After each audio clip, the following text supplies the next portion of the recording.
ثانیہ چوریا میں کوئی ملزم گرفتار نہیں ہوا. گرفتاری کے متعلق چلنے والی خبروں میں کوئی صداقت نہیں. ان خیالات کا اظہار DPO قصور نے میڈیا کے نمائندوں سے گفتگو کرتے ہوئے کیا. بہت بہت شکریہ کہ آپ نے ایک پرٹیننٹ کویسچن اٹھایا.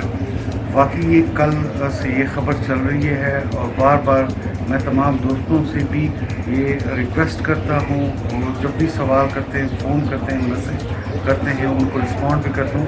اب میں کیٹیگوریکلی 2-3 چیزیں اپنے تمام شہریوں سے اپنے تمام جو ہمارے ملک کے رہنے والے لوگ ہیں ان سے میں شیئر کرتا ہوں. دیکھیں یہ کیس پہلے دن سے آپ دیکھ رہے ہیں تمام صحافی حضرات بھائی یہاں موجود ہوتے ہیں.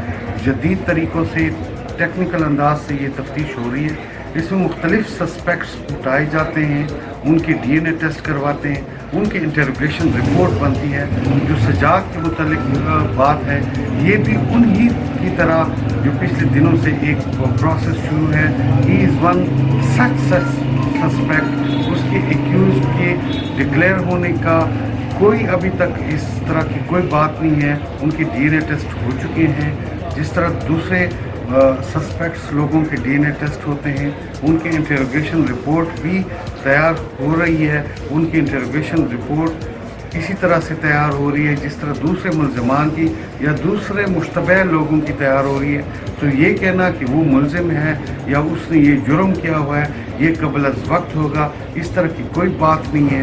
اگر جب بھی اس طرح کی کوئی بات ہوگی تو یقیناً میں خود آپ لوگوں سے شیئر کروں گا اور وہی خبر اتھینٹک ہوگی. شکریہ سر, تھینک یو.